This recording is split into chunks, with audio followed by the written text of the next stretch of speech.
Hey, real estaters, you can stream every episode of The Industrialist on Apple Podcasts, Spotify, and YouTube. Prime members can enjoy ad-free listening on Amazon Music.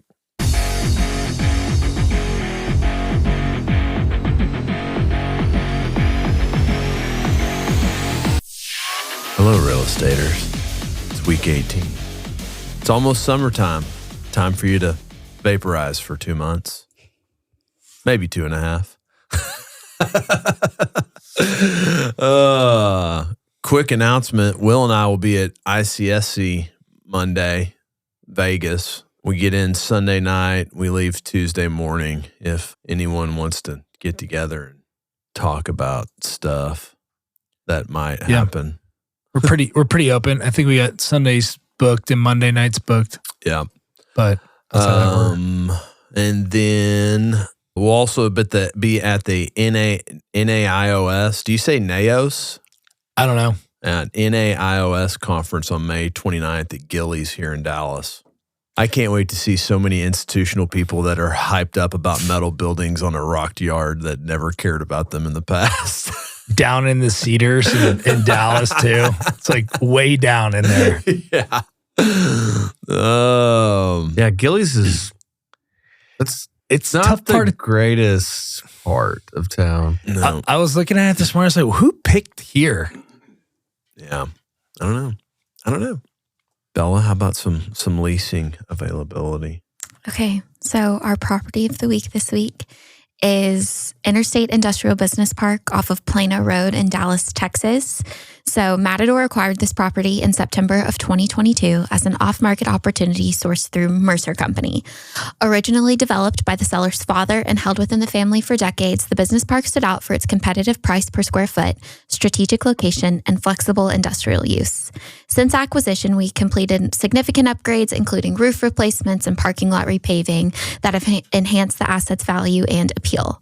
The property maintains strong performance, consistently operating at 85% occupancy or higher. It is home to a diverse mix of tenants across auto services, sales, retail, advertising, and entertainment.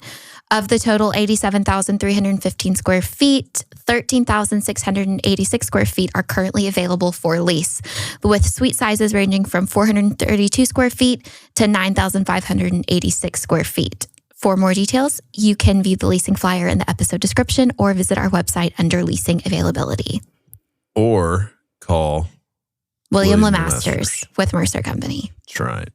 Economic calendar this week. Initial jobless claims, forecast 227, previous 228. Housing starts, forecast is 1.36 million, previous was 1.32. In core CPI, forecast is 0.3, previous was 0.1. The markets did pretty well last week.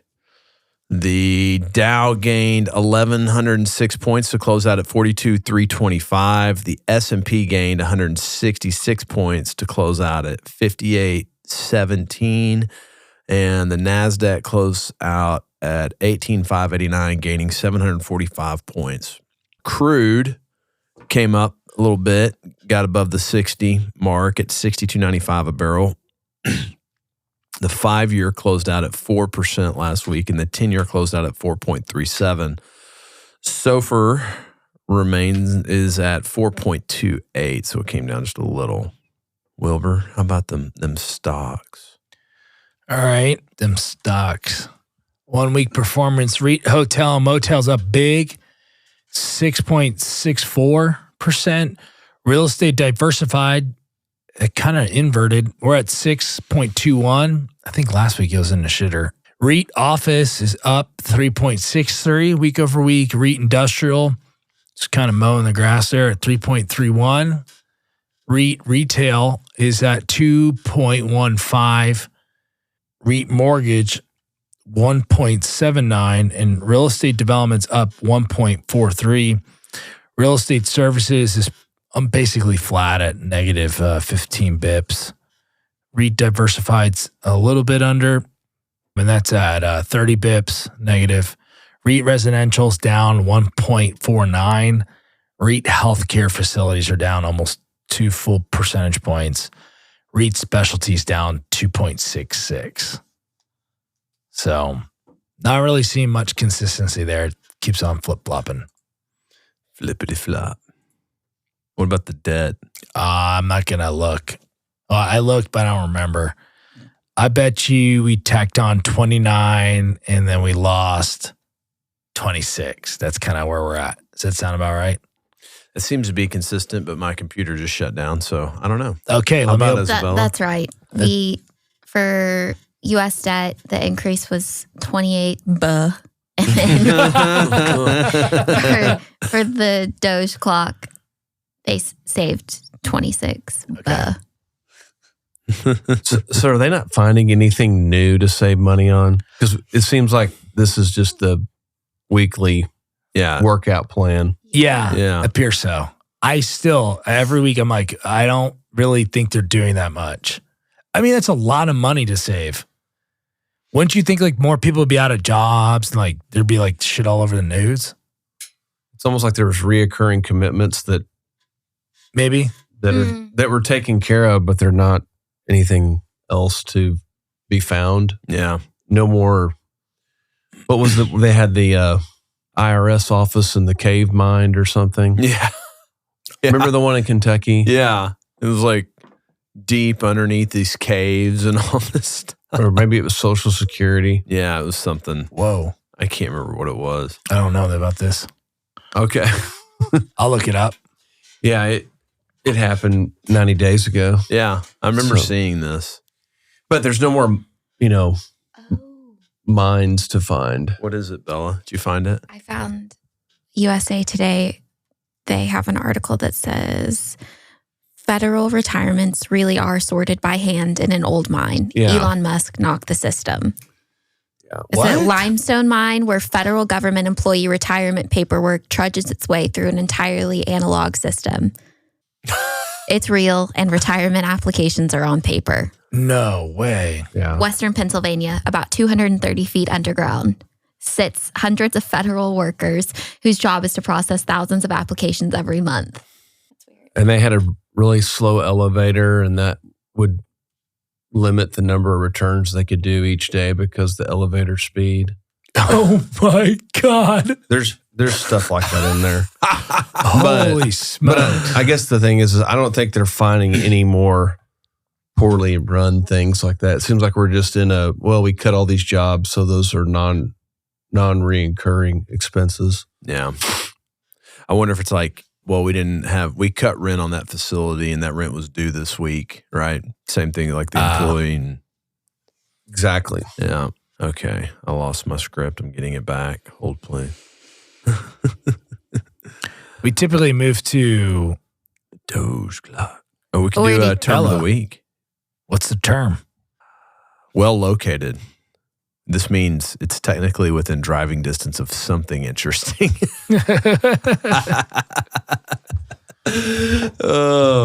These OMs are great. Are you? Oh, that came from an offering memorandum. No, this came from someone that listed a bunch of stuff, and I just snagged it. But it had to have come from an OM at some point, right? So I use it. Well, oh yeah, or ideally located. Ideally located. Well, how about them sports?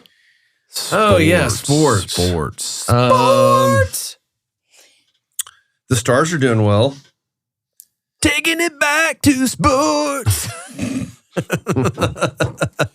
Yes. Okay. NBA playoffs.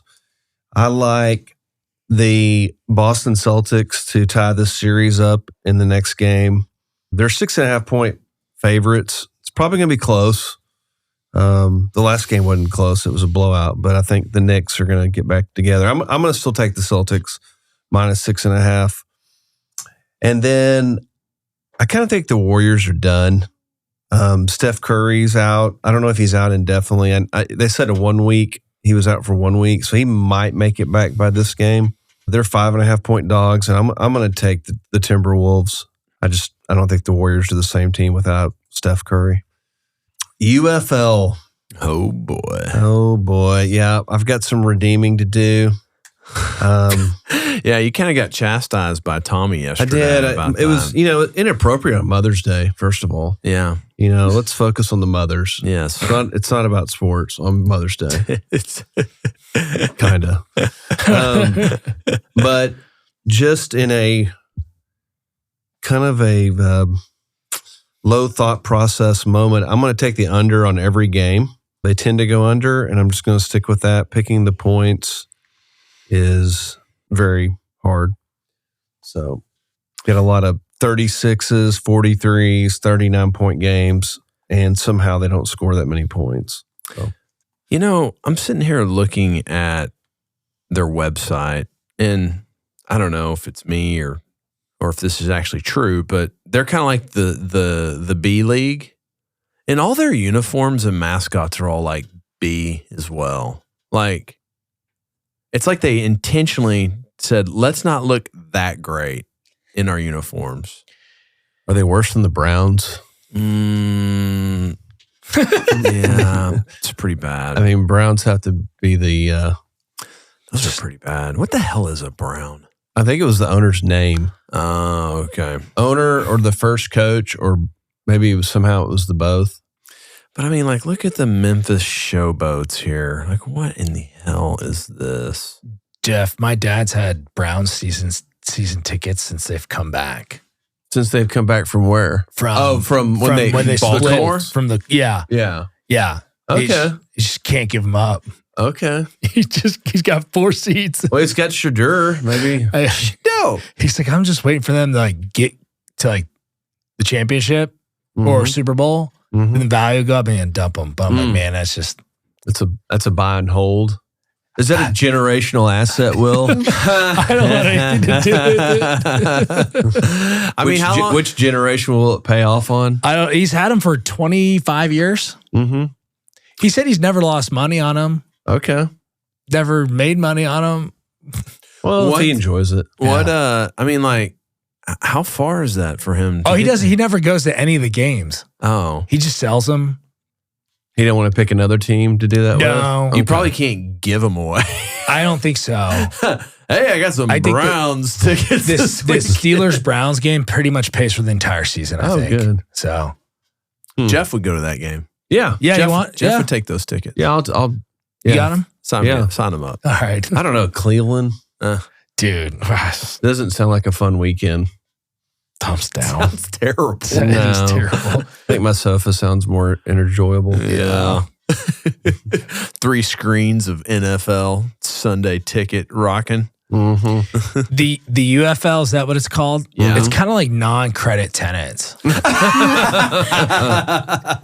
just like all over the place. You're like, unfortunately, sitting here trying to like guess like what the hell's going to happen this week. And, the NFL's credit, there's some consistency. We got some data. We're kind of able to reference some historical things. The UFL is just a shit show. I think it's going to do this.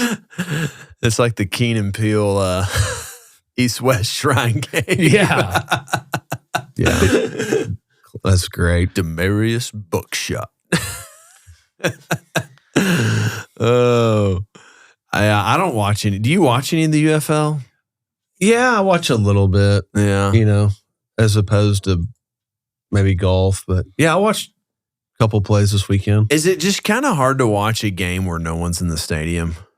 It's like those bowl games. Yeah. That no one's there. Yeah. You just kind of have them on the background because you've watched enough Charlie Brown's Christmas. Yeah. Yeah. No, I agree. Well, on to real estate news. Shout out to Latham Pepe Le Pew for closing a 5,200 acre tract in South Dallas for Cali Partners bought it. Bill Cawley. Cawley. It was brokered by Icon Global. Nice. Dude. Have you been on it? I was on his website. Yeah. Dude, that guy pumps out some serious land and some serious ranches. Just big deals. Yeah. Nothing's under like 200 acres. This one's a South Creek Ranch. So Cawley Partners acquired the 5,200 acres south of Dallas, was described as the region's largest land purchase in recent memory. The deal surpasses such projects as the sprawling 3,200-acre Legacy Hills development in Salina and the 2,500-acre Fields development in Frisco, both of which are poised to spark monumental changes in their respective cities. The land in question, I don't know why it's in question. I think we kind of know what it was bought, right? I think the title policy. South Creek Ranch is in the ETJ of the city of Ferris and is now earmarked for a mix of uses, including data centers, logistics, manufacturing, and master plan residential. Ferris. You ever been there? Yes. I've leased a building there. Aren't they like the bumblebees or something? Like, I just remember I got my first and only ticket in Ferris. Oh. Yeah, that's kind of a speed trap. Yeah. There's a mean state trooper there. All state troopers are mean. None of them are nice. They don't give any breaks. This particular piece of land has, so it ties into I-45 and Loop 9, which is getting built. It's near the UP Intermodal. I'm just trying to figure out, like, what's the play? 5,200 acres. Here on, did you read the DBJ article? I'm reading the D Magazine one right now. What's DBJ say?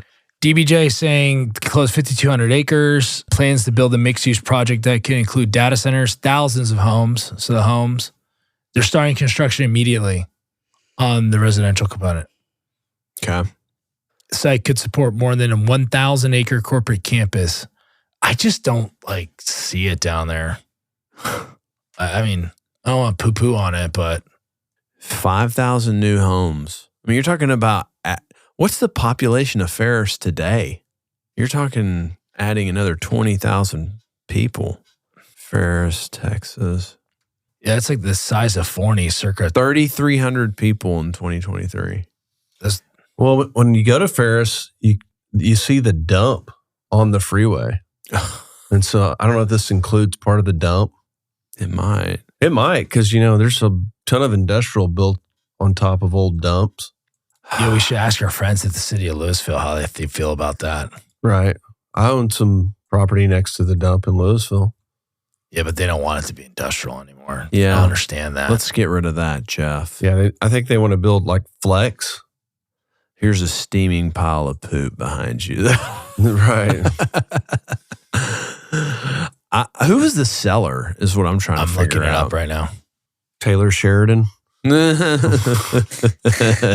not be wrong. Right. Yeah. This house is amazing. W. Ray Wallace was the CEO of Trinity Industries. Oh, Ray Wallace. I met him. Yeah. That's his house. That thing's in Ferris? Pad. That's not his house in Ferris. No way. Icon Global. This is right, Credit Will. Icon. Because it hit the market in 23. Ray Wallace. I met him when I sold Trinity the Modern Store Fixtures building. The ranch is the former home of Dallas executive W. Ray Wallace, who died in 2016. Wallace was the CEO of Trinity Industries. There's the house. Wow. In Ferris. Wow. He got on the wheel. The Loop 9 project's going in through there, so maybe that's a really big component, which actually connects 175 to 45 and then crosses over. So kind of do that whole underbelly. Has anything ever happened with Trinity Industries office tower, Jeff? No, I mean, Jay Small.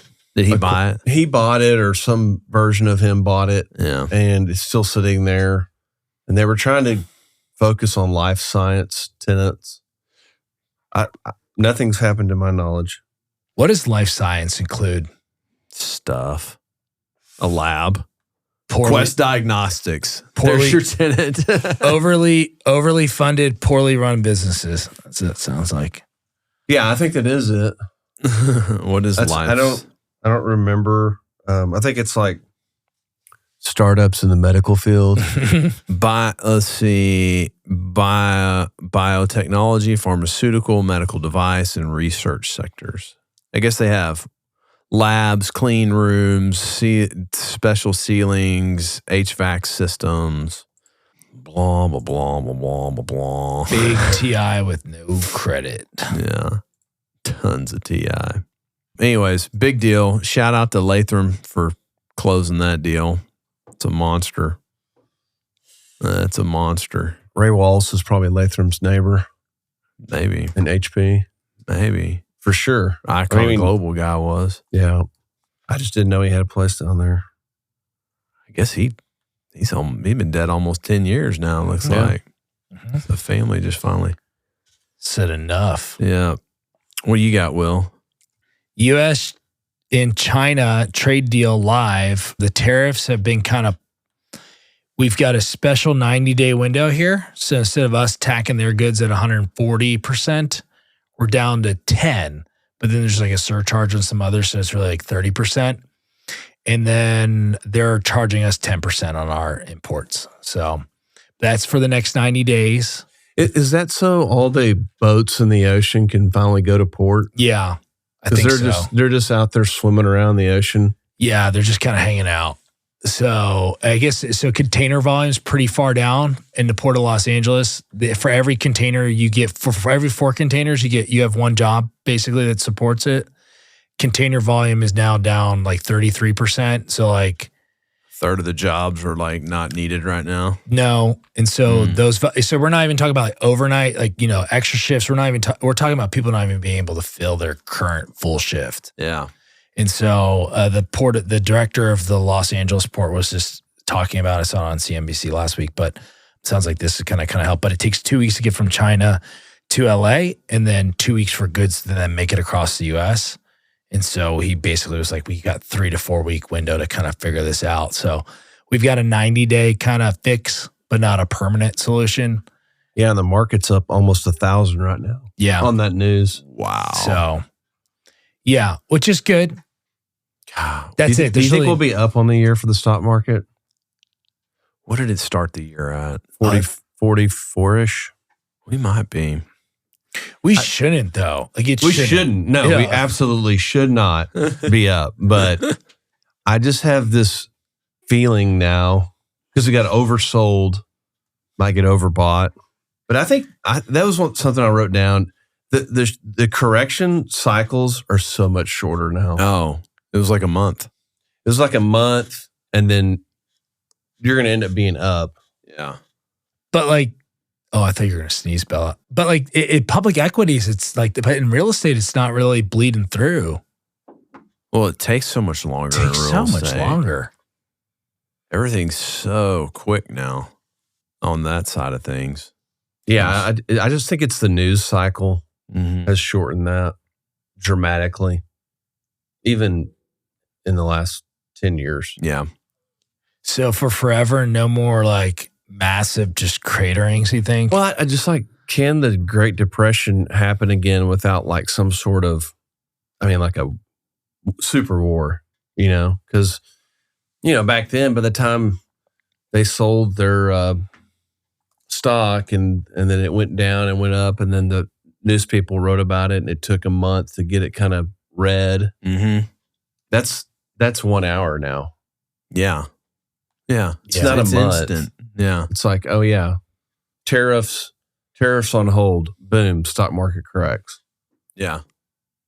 Back then they had to like mail a note over the ocean, and they said, hey, we came up with a short-term deal. Anyway, it's just shorter. Yeah. I never thought of it that way. Yeah. I don't think your stock market corrections will be as long. I don't think you'll see. Hell, we had COVID. What'd that take? Like 4 months? Right. And then it started going up because the unanticipated consequences, everyone was at home. Yeah. And all they had to do was buy stocks and drink alcohol. Yeah. It spent stimulus checks. Yeah. Pretty much. Right. I bought my house off of stimulus checks. I put it in the crypto market and it ran up. Yeah, there you go. Cash Congratulations. out. Yeah. I was like, oh, that was free. That's great. Well, that's all I got. Jeff, you got anything? Have a great week. Good luck on them bets. Yeah. See ya.